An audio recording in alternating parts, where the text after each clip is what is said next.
सह वीर्यं करवावहै तेजस्विनावधीतमस्तु मा विद्विषावहै। ओम शांति शांति शांति। हरि ओम श्री गुरुभ्यो नमः। हरि ओम। हरि ओम। ગઈકાલનો આપણો શ્લોક હતો એની ઉપર જરા જોઈ લઈએ અને પછી આગળ જઈએ. વાસાંસી જીર્ણાની યથા વિહાય નવાની ગૃહણાતિ નરોપરાણી તથા શરીરાણી વિહાય જીર્ણાની અન્યાની સંયાતિ નવાની દેહી. कहने का मतलब क्या है कि ये शरीर कब जीर्ण होता है? जब उसकी जो प्रारब्ध फल और कृतकृत्यता का अंत आ जाता है, तब वो शरीर वृद्ध हो जाता है. उसके साथ उम्र का कोई संबंध नहीं है. शंकराचार्य जी ने 32 साल में अपना छोड़ दिया था. उसको छूट क्योंकि उसका प्रारब्ध वहीं तक था. इसलिए शरीर जीर्ण होता है जब उसका प्रारब्ध कर्म पूर्ण हो जाता है, उस जीवन की कृतकृत्य पूर्ण हो जाती है, तो उसका जीवन अंत होता है, उसको नया जीवन मिलता है. तो ऐसी तरह है समझना कि भोग की, अब शरीर के सब भोग की समाप्ति हो गई है और समाप्ति का अभी पुनरागमन का टाइम भी हो गया है. भोग की एक बाजू समाप्ति हो गई है और भोग का पुनरावर्तन का टाइम भी आ गया, क्योंकि अपूर्व जो किया हुआ है वो अपूर्व जो संचित कर्म का जो अपूर्व है अगले जन्म निभाना है. इस जन्म का भोग पूरा हो गया है. जीव जहां तक ब्रह्ममय नहीं हो जाता है तब तक ये प्रक्रिया, जन्म और मरण की प्रक्रिया, ये चालू ही रहेगी. जीव जहां तक ब्रह्म नहीं हो जाता है, जीव में जब वहां तक ब्रह्मत्व नहीं आता है, बहुत मुश्किल है, लेकिन सालों की तपस्या के बाद जरूर एक दफा तो आएगा. उसका उदाहरण हम पीछे से देखेंगे. तो लेट अस होप के अर्जुन को ये बात शायद समझ में आई कि न आई. ये सबका समय पूरा हो गया है. पूरे कौरव के जो मेरे सामने गुरुदेव वडील और सब, उसका समय पूर्ण हो गया है. वो बात उसको समझ में आई कि नहीं आई, लेकिन अपने को ये तो वो तो चले गए, लेकिन अपने को समझना है कि हमारा हमारा मृत्यु कब आएगा. हमारा मृत्यु का समय, हमारा भोग पूर्ण होगा तब होगा, ये हमारे को अब समझ लेना है. और जब मृत्यु आने वाली होती है तो उसकी बहुत बहुत से चिन्ह हमको पहले से ही दिखाई पड़ते हैं. उसको हमको देखना है, उसको हमको समझना है कि हमारा अभी समय आ रहा है. आंख से देखता नहीं है, बाल काले हो गए हैं, पग चलता नहीं है. तो क्या ये सब निशानी नहीं है कि अब हमारा समय पूर्ण होने को आ रहा है? जब समझ लिया कि अब ये हमारा समय है, तो हमको मृत्यु के लिए, हमारा मृत्यु एक उत्कृष्ट मृत्यु बने, उसके लिए हमें को पूर्ण प्रयास करना चाहिए. परीक्षित राजा ने समझ लिया कि मेरा 7वां दिन में मेरा मृत्यु है, तो इस मृत्यु के लिए क्या करो? गुरुदेव के पास जाता है. गुरुदेव ने कहा भागवत सप्ताह बैठाओ, कृष्ण की लीला का श्रवण करो, उस मृत्यु से तुम्हारी मुक्ति हो जाएगी. तो ऐसे शुभ काम करने से अपनी मृत्यु सुधर जाती है. एक बात आखिर में समझना है कि मृत्यु होता है तो ये शरीर का मृत्यु है, आत्मा का मृत्यु नहीं है. आप आत्मा हो, आत्मा का मृत्यु है. इसलिए हे अर्जुन, तुम बिल्कुल चिंता मत कर. तुम आत्मा है, आत्मा का तू शरीर नहीं है, शरीर मरता नहीं है. तो ये मरा है, वो शरीर मरता है, आत्मा मरती नहीं है। इसलिए ये सब को तू जान, उसका समय अब आ गया है, तू उठाओ, युद्ध से उठ, चल युद्ध कर, चालू कर। तो ये बात वासांसी जीर्णा में ने कल हमने विस्तृत लिया था, आज थोड़ा उसमें देख लिया, क्योंकि अगले ही श्लोक में जाएंगे तो कहने का आत्मा के विषय पर ही कहना का है। तो देखिए, अभी आत्मा के विषय में विस्तार से और वर्णन करते हैं कृष्ण भगवान। यहाँ कृष्ण 23वां श्लोक है, नैनं छिन्दन्ति शस्त्राणि नैनं दहति पावकः न चैनं क्लेदयन्त्यापो न शोषयति मारुतः। नैनं छिन्दन्ति शस्त्राणि नैनं दहति पावकः। शस्त्राणि यानी शस्त्र छेद नहीं सकते हैं, अग्नि जला नहीं सकती है, न चैनं क्लेदयन्ति आपो, पानी उसको भिगा नहीं सकती है, और मारुत मारुत यानी ये पवन उसको सुखा नहीं सकता है, ऐसा है। तो आत्मा का क्या होता है? देखो, घर देखो, घटाकाश है मठा, घट घट टूट गया तो घटा का आकाश कहाँ गया? घट फूट गया तो आकाश घटाकाश आकाश में मिल गया। तो अभी ये शरीर तेरा घट है, ये घट फूट जाएगा तो तेरा जो आत्मा है वो आत्मा में मिल जाएगा। आत्मा तत्व तो सबका एक है, लेकिन जैसे अलग अलग घट में घटाकाश है, ऐसे अलग अलग शरीर में शरीर ही आत्मा है, अलग अलग से रखा हुआ है शरीर ही आत्मा, उसको शरीर ही आत्मा बोला है। ये शरीर ही आत्मा का घर है। ये घर है, घर, ये घर है, ये फूट जाएगा, ये अगर फूट जाएगा तो महान आत्मा महातत्व में मिल जाएगा, महान आत्मा में मिल जाएगा। तो उसकी तेरे को कोई चिंता करने की जरूरत नहीं है, है? तू तू अपनी सोच, अपने बारे में सोच, तू माम एव अंश, तू मेरा ही अंश है। तू माम एव अंश, तू मेरा ही अंश है, तू आत्मा ही है। मैं मेरा ही अंश है। मैं भगवान महत महत आत्मा, पूर्ण रूप से आत्मा है। कृष्ण मायावी रूप से आत्मा है, उसमें माया विशिष्ट आत्मा है, लेकिन आत्मा तो है। और और ब्रह्म और माया का ऐक्य पूर्ण किया हुआ है, साध साध वेदांत ने सिद्ध कर दिया है, इसलिए उसमें कोई फर्क नहीं है। माया माया ब्रह्म में रह सकती है, लेकिन ब्रह्म माया में नहीं रह सकता है। माया ब्रह्म सबको संभाल लेती है, माया सबको नहीं संभाल लेती है। तो ये माया का घर है, ब्रह्म का घर है, और तू मेरा ही अंश है। तो कोई भी अभी तू चिंता मत कर, तू युद्ध करने की तैयारी कर। आत्मा तो अव्यक्त है, शरीर को लेकर व्यक्तता का, ये शरीर को लेकर आत्मा की व्यक्तता का अनुभव होता है। आत्मा तो अव्यक्त है, लेकिन शरीर है, शरीर में शरीर ही आत्मा है, इसलिए हमको लगता है कि कुछ है। जो चेतन तत्व है वही आत्मा है। तो इस चेतन तत्व की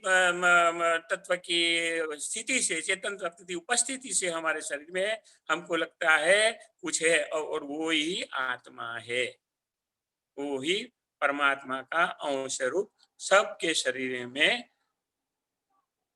है। तो जो अव्यक्त है वो किस शस्त्र से कटेगा?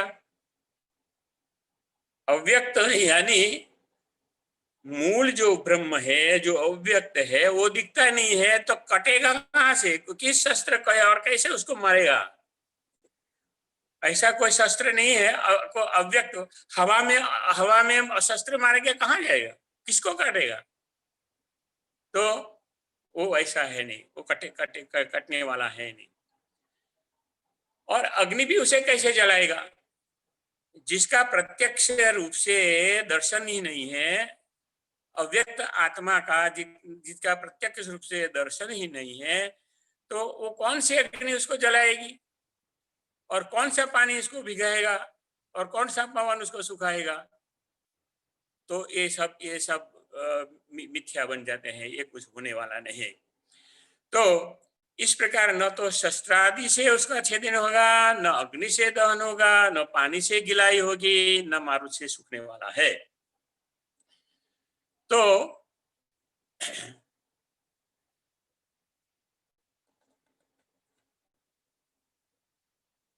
आत्मा ऐसे निरवयव है, तो अवयव भी नहीं पड़ने वाला है। अब अलग अलग अलग एक शब्द को देखे, नैनम छिंदंती शस्त्राणी, नैनम छिंदंती शस्त्राणी, नैनम छिंदंती शस्त्राणी, नैनम दहति पावकः। एक एक स्लोगन नहीं दिखता है, नैनम छिंदंती शस्त्राणी। मैंने अखंडानंद जी महाराज का गीता पढ़ा था, उन्होंने लिखा कि ये नैनम छिंदती शस्त्राणी, जब हमारा आजादी की चळवळ चल रही थी, उसमें ये स्लोगन बन गया था। शहीदों के लिए स्लोगन बन दिया, नहीं नहीं हमको कोई मारने वाला, हम मरने को तैयार रहे, ये जीवन समर्पण करने के लिए हम तैयार हैं। हम और वो नैनम छिंदती शस्त्राणी, हम मरने वाले नहीं, हमारा आत्मा अमर रहेगा। शहीद हो अमर हो, शहीद अमर रहता है, उसका शरीर जाता है, शहीद अमर रहता है। तो नैनम छिंदती शस्त्राणी, तो ये अखंडानंद जी महाराज ने अपने पुस्तक में लिखा है कि ये आजादी की चळवळ में ये स्लोगन बन गया है। कितनी बड़ी बात है, नैनम छिंदंती शस्त्राणी। ये तो देश के खातिर शहीद होने वाले क्रांतिवीर का स्लोगन है, एक क्रांतिवीर जो है उसका स्लोगन है। अफसोस है कि आजकल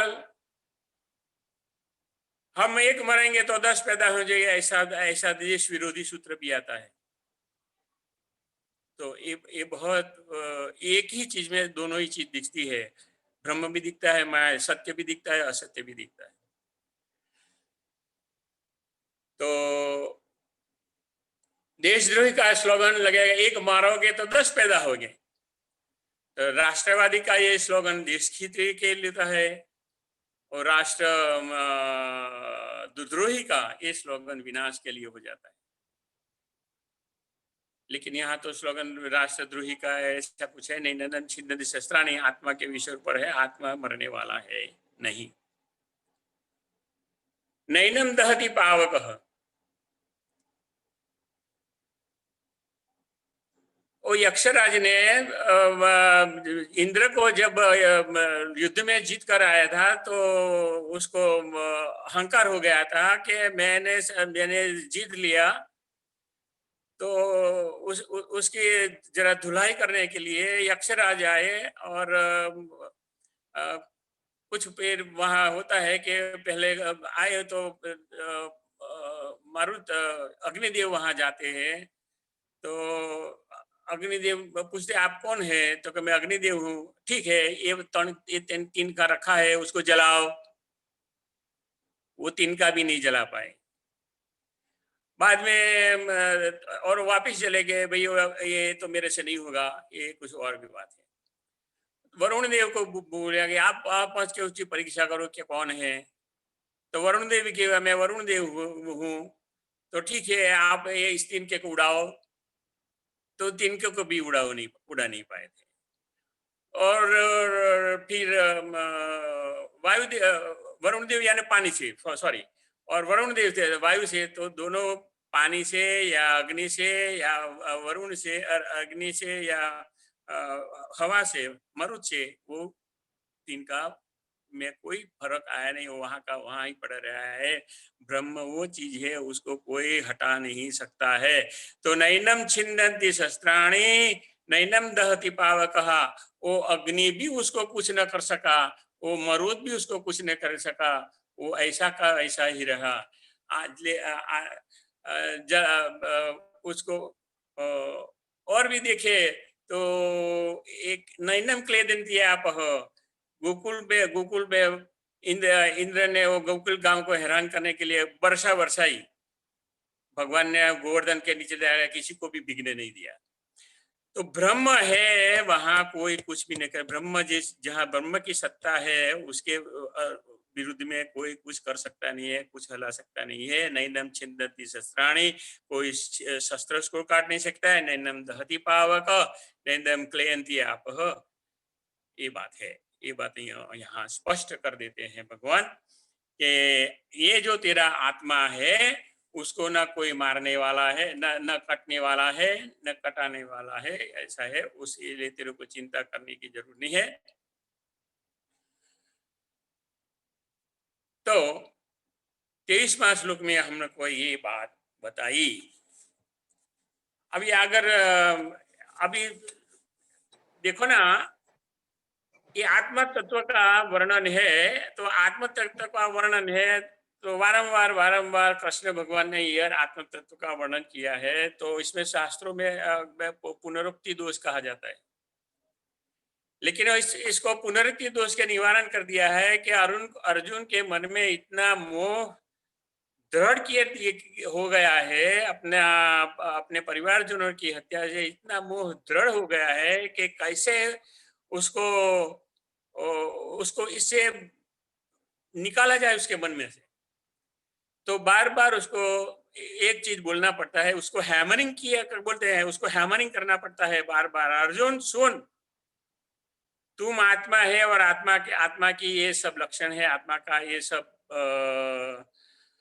स्वभाव है, वो तेरे में है, तू आत्मा है, शरीर नहीं है, तू शरीर की चिंता छोड़, लेकिन तू तेरे आत्म तत्व की समझ ले।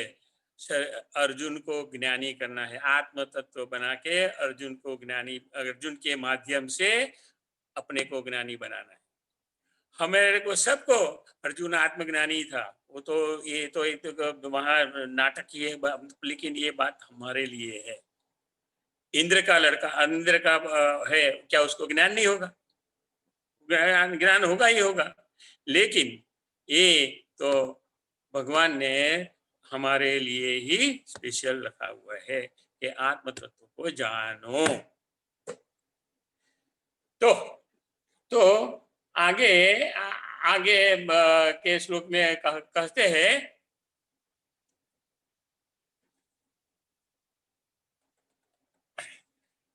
अछेद्यो अयम अदाह्यो अयम अक्लेद्यो अयम अशोष्य एव च नित्य सर्वगतः स्थाणु अचलो अयम सनातनः।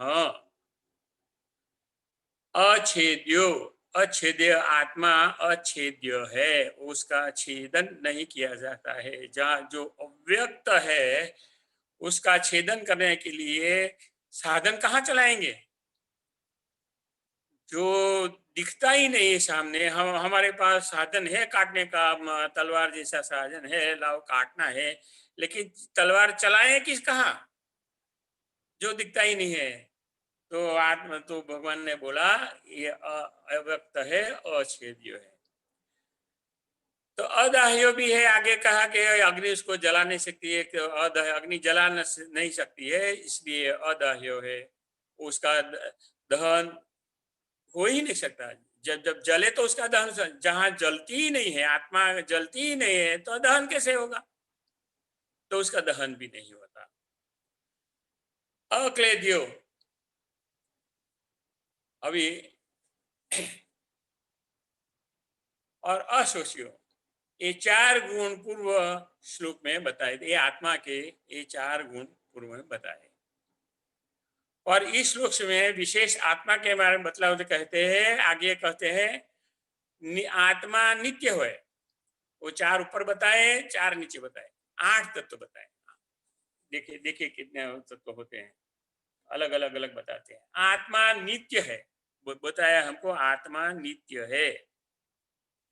त्रिकाला बाधित, तीनों काल में जो रहता है, तीनों काल में जितना जिसका अस्तित्व रहता है वो नित्य कहा जाता है। तो आत्मा नित्य है, सर्वगत सर्वव्यापक है, आकाश की माफक आत्मा, सर्वगत सब जगह पहुंचने वाला आत्मा है, सर्वव्यापक आत्मा है।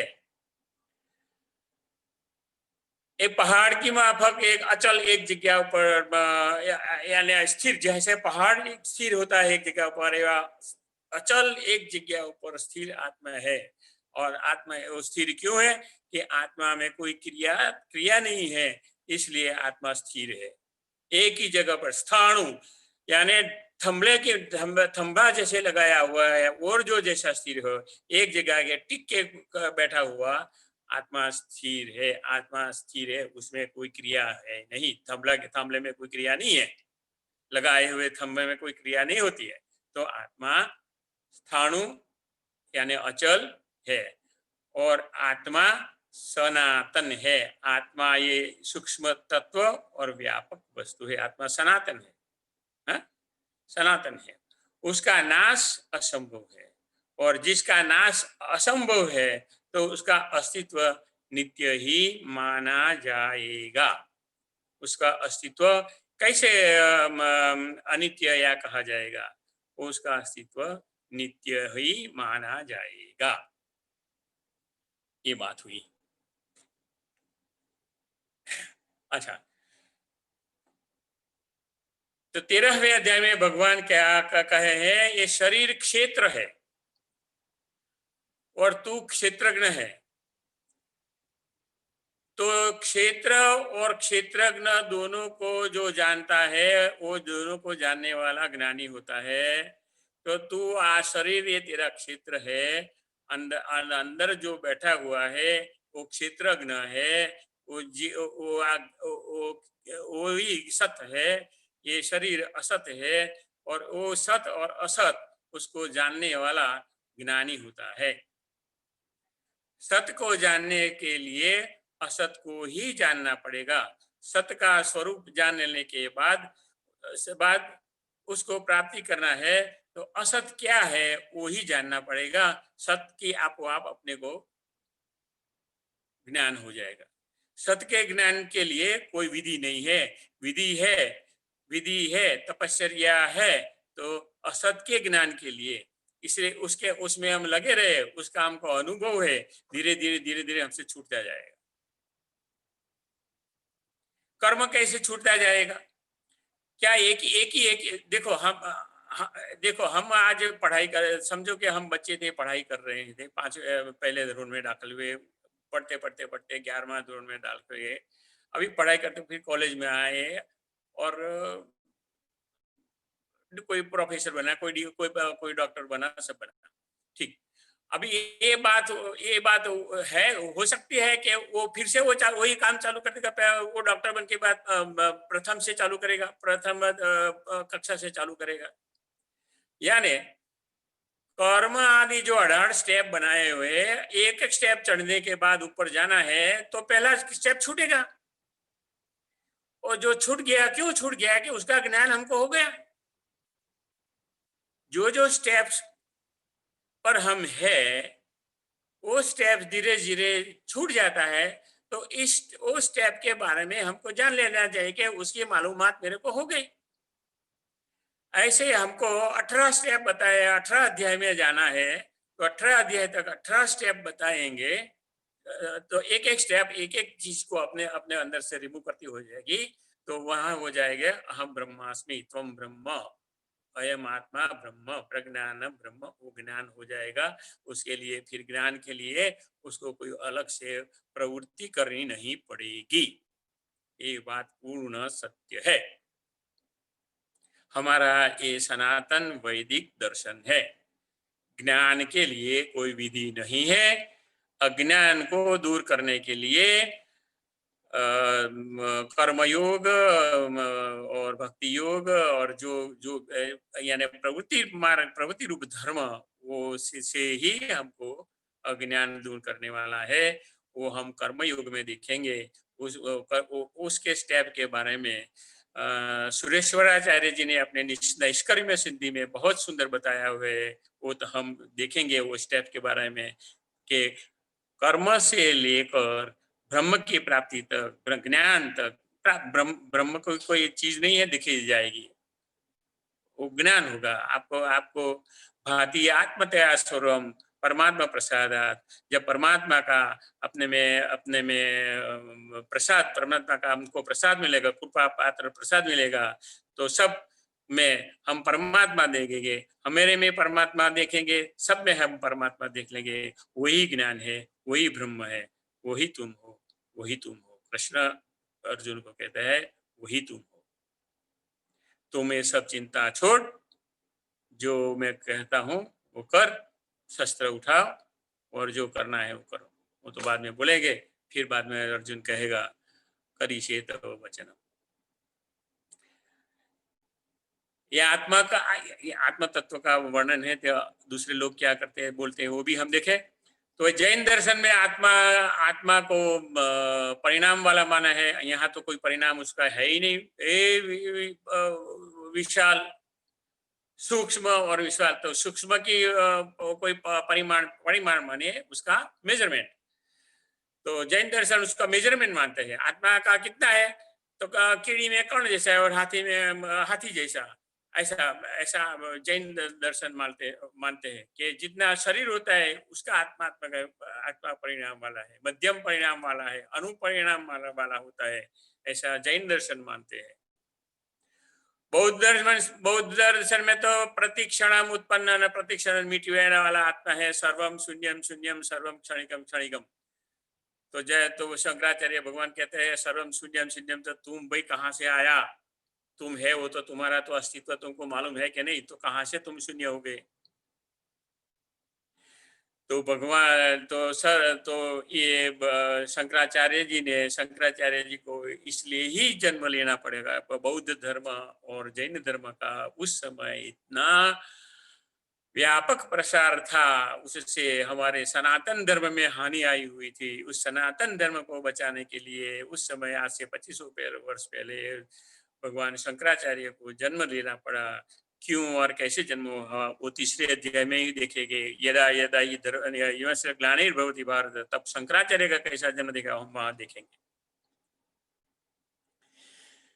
तो भगवान कृष्ण ने यहाँ कह दिया कि आत्मा तो नित्य और कल से काल से अपरिच्छिन्न रूप वाला मानकर उसके, अब भगवान ने इस तरह से आत्मा का काल से परिच्छिन्न होने वाला सबका खंडन कर दिया है। वो काल से अपरिच्छिन्न है, वो परिच्छिन्न है ही नहीं। वो सब ये बौद्ध धर्म और जैन धर्म का खंडन कर दिया। भगवान से भी कुछ नहीं, आत्मा भगवान से, परमात्मा से बिना कुछ है ही नहीं। That's all. आत्मा इज परमात्मा, परमात्मा इज आत्मा, दैट्स ऑल। ये बात यहाँ पक्की, एकदम पक्की हो गई। वही है आत्मा। आगे अभी 25वें श्लोक में देखे तो वही वही वही बात आगे आगे चली जाती है। अव्यक्तो अयम अचिन्त्यो अयम अविकार्यो अयम अमुच्यते तस्मादेवं विदित्वा एनं नानुशोचितं शोचितुम अर्हसि। अव्यक्त, व्यक्त नहीं है, व्यक्त नहीं है उसका मतलब क्या, अव्यक्त इंद्रियों से वो जानने जाने वाला नहीं है। जो व्यक्त नहीं है तो उसको जानेंगे कैसे। अव्यक्त को जानने के लिए हमारी ये इंद्रियां काम आने वाली नहीं है। जहां तक ये इंद्रियां आत्म विषयणी नहीं होती है, जहां तक ये इंद्रिया आत्म विषयणी नहीं होती है, वहां तक ये आत्मा, ये बाह्य में चरने वाली इंद्रियों से जाने जाने जाने वाला नहीं है। उसके लिए तो बहुत परिश्रम करना, उठाना ही है। तो आत्मा इसके अव्यक्त, यानी आत्मा को व्यक्त कोई प्रमाण कर सकता नहीं है। आत्मा के बारे में कोई प्रमाण विषय कर सकता नहीं। आत्मा सबको विषय करता है, आत्मा को कोई विषय नहीं करता है। आत्मा का, आत्मा को सिद्धि के लिए कोई प्रमाण सिद्ध नहीं है। आत्मा को सिर्फ अपने में अनुभव करो। आत्मा है, परमात्मा है, उसका अनुभव होता है। सबको कुछ ना कुछ ना कुछ ना अनुभव करते होता ही है। और ये हमारे नर्मदा की परिक्रमा में ये सब अनुभव होते रहे। कभी कभी ऐसा आएगा तो आपको हम बता रहेंगे, हमारा अनुभव उसमें भी बताएंगे आपको। तो ये आत्मा का अनुभव करना है। दूसरा आगे किया, आत्मा अविकार्यो, आत्मा अविकारी है। तो विकारी कब बनता है, क्रिया से विकारी बनता है ना।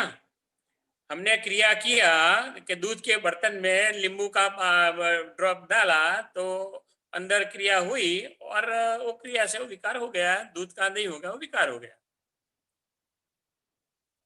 तो ऐसे आत्मा विकारी है नहीं कि कुछ आत्मा को पाने के लिए कुछ प्रोसेस किया जाए, उसको प्राप्त करने के लिए कुछ प्रोसेस किया जाए, कुछ उसके ऊपर संस्कार किया जाए। जैसे जैसे धातुएं शुद्ध हो करने के लिए उसके ऊपर संस्कार किया जाता है, ऐसा कोई संस्कार किया जाए आत्मा के ऊपर। न तो आप्य, न आत्मा नहीं है आप्य, नहीं है उत्पाद्य, उसका उत्पन्न भी नहीं किया जाता है, नहीं है विकार्य, वो विकारी भी नहीं है, नहीं है संस्कार्य, उसके ऊपर कोई संस्कार भी नहीं किया जाता है। एवं वो इसलिए उसका विनाश नहीं है, जो बन ही नहीं सकता है। तो आप विनाश किसका करोगे? जो मैटर कारखाने में बनती है, वो तो दृश्य हमारे सामने है। इस चश्मा का मैन्युफैक्चरिंग हुआ, कारखाने में हुआ, तो ये दृश्य हमारे सामने है। उसको हथौड़ी मार गएगा तो उसका टूट जाएगा। लेकिन जो चीज का उत्पादन ही नहीं हुआ है, वो आत्मा कैसे नाश होगा? तो वो आत्मा नित्य ही है। और जो वस्तु तुम्हारे पास नित्य है, वो जो वस्तु तुम्हारे से तुमको छोड़ के जाने वाली है नहीं, तो ऐसे आत्मा आत्मा के लिए शोक करने की क्या जरूरत है? ऐसा आत्मा है, तुम शोक मत कर, तुम अपना काम करो। एकदम पूर्ण फोर्स से अर्जुन को तैयार करना करता है, क्योंकि उसके मन में बहुत दृढ़ मलिनता, मोह माया की मलिनता दृढ़ हो चुकी है। तो इस इतना सारा बोल बोल के, आत्मा के सारे में इतना सारा बोल बोल के उसके मन में से उसकी मलिनता को बाहर निकाल रहा है। आत्मा में शोक है ही नहीं, तो फिर अपने नित्य शुद्ध बुद्ध मुक्त स्वभाव में स्वरूप को तुम क्यों इतना बिगाड़ रहा है? हमने देखा कि आत्मा प्रत्यक्ष या अनुमानादि का प्रमाण का विषय नहीं है। रूप दिखता है तो कह सकते हैं कि उसका प्रमाण नेत्र है। अगर किसी का रूप दिखता है, हाँ, हमारा नेत्र से कुछ चीज दिखती है, उसका रूप दिखता है, तो हम कह सकते हैं ये उसका प्रमाण नेत्र है। हमने देखा है, हमने प्रत्यक्ष देखा, वो उसका प्रमाण है। लेकिन आप बताओ, आप नेत्र को देख सकते हो? आप अपने नेत्र को देख सकते हो? तो नेत्र है, वो नेत्र है, वो ब्रह्म की स्थिति है। ब्रह्म को देख नहीं सकते, ब्रह्म को अनुभव करना है, ब्रह्म का अपने में अनुभव ही करना है। ब्रह्म को हम देख सकते नहीं है, ब्रह्म का अनुभव होता है। तो यही बात आत्म तत्व के लिए है। आगे भी और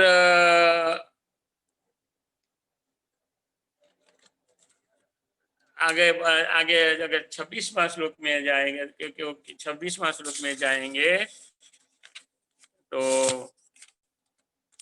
वही है। अथ चैनम नित्य जातम नित्यवामन्यसे मृतम तथापि त्वं महाबाहो नैवं शोचितुमर्हसि।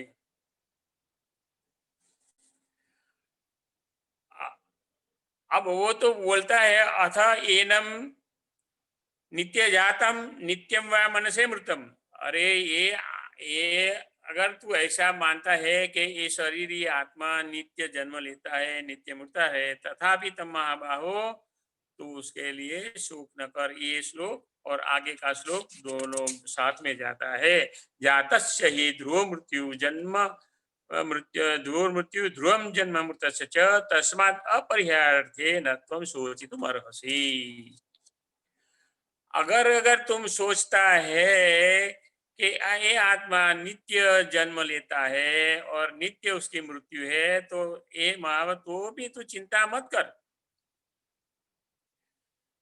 अब भी यदि तुम इस आत्मा को उत्पन्न होने वाला मानता है और नष्ट होने वाला मानता है, तो भी है अर्जुन, तुमको इस प्रकार का शोक नहीं करना है। अर्थात मेरा इतना समझने पर भी नित्य जातम नित्य से मुक्तम होता है, तो भी बतलाने की बात वही है ना।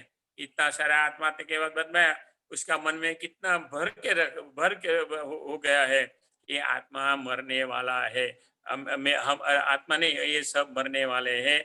और उसका मोह उसमें निकलता नहीं है। वो मोह निकालने के लिए कहते हैं, अगर तू ऐसा भी सोचता है कि आत्मा नित्य जातम नित्यम व्यामन से जन्मने वाला है, मृत्यु वाला है, तो भी तू, तेरे लिए उसके बारे में शोक करने वाला है, करने की कोई जरूरत नहीं है। क्यों? क्यों शोक करने की जरूरत नहीं है? तो वही बताते हैं, जातस्य ही ध्रुव मृत्यु, ध्रुवम जन्म मृतस्य च, तस्मात् अपरिहते। क्योंकि जो जो जाएगा, जो जिसका मृत्यु होएगा, उसको उसके पूर्व जन्म के उसके भाग्य के फल, उसको कर्मवशात उसको वापिस आना ही है। और जो आएगा वो जाना है। उसका होगा जैसे वस्त्र जीर्ण हो गया, जो आया है उसका भोगायतन समय पूरा हो गया, उसको जाना ही है। आना और जाना, ये प्रकृति का सृष्टि का नियम है। वो सृष्टि का नियम तो अचल ही रहेगा। उसको कोई ब्रह्मा भी उस क्रम को पलट नहीं सकते। अब अर्जुन को भगवान का तो पता है। अब उनका उनका जो भोगार्थ टाइम है, जो सामने वो खड़े हैं, वो मरने वाले हैं, उसका भोगार्थ समय अब सब नजदीक आ गया है, उसको मरना ही है। वो तो भगवान जानते हैं, लेकिन लेकिन अर्जुन को कहाँ पता है कि वो मरने वाले, वो मरने वाले हैं कि नहीं। ये तो मेरे से मारे जाने वाले हैं, अर्जुन ऐसा समझता है। अब मेरे से मारे जाने वाले हैं, ऐसा समझते हैं। मैं करता हूँ, मैं भुगता हूँ, मेरे को मारना है। लेकिन भगवान कहते हैं, ना तू किसी को मार सकता है, ना तेरे से कोई मर सकता है, ना किसी को तू मरवा सकता है। न मार सकता है, न मर सकता है, न मरवा सकता है। लेकिन परिस्थिति यहाँ खड़ी हो गई है। अभी भी अर्जुन के मन में कर्ता, अहम कर्ता, मेरे को युद्ध करना है, और मैं उन सबको मारूंगा। उसका दुख उनके हृदय में है। वो दुख उसको निकालना है।